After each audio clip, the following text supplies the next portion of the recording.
আপনার mobile number দিয়ে কয়টি জিমেল অ্যাকাউন্ট খুলেছেন বা আপনার ফোন নাম্বারের আন্ডারে কয়টি জিমেল অ্যাকাউন্ট রয়েছে সেটি কিভাবে দেখবেন চলুন দেখিয়ে দিচ্ছি। জিমেল অ্যাপস বা অ্যাপ্লিকেশনটি ওপেন করবেন।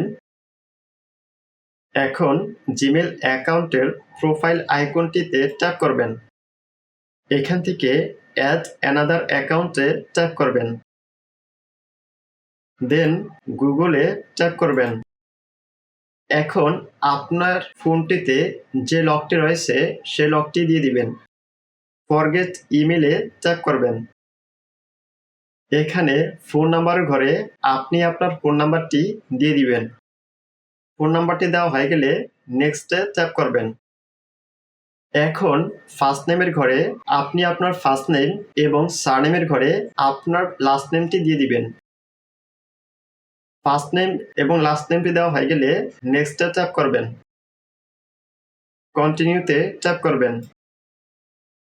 এখন আপনি যে ফোন নাম্বারটি দিয়েছেন সেই ফোন নাম্বারটিতে SMS এর মাধ্যমে একটি কোড যাবে, সে কোডটি এখানে দিয়ে দিবেন। কোডটি দেওয়া হয়ে গেলে নেক্সটে ট্যাপ করবেন।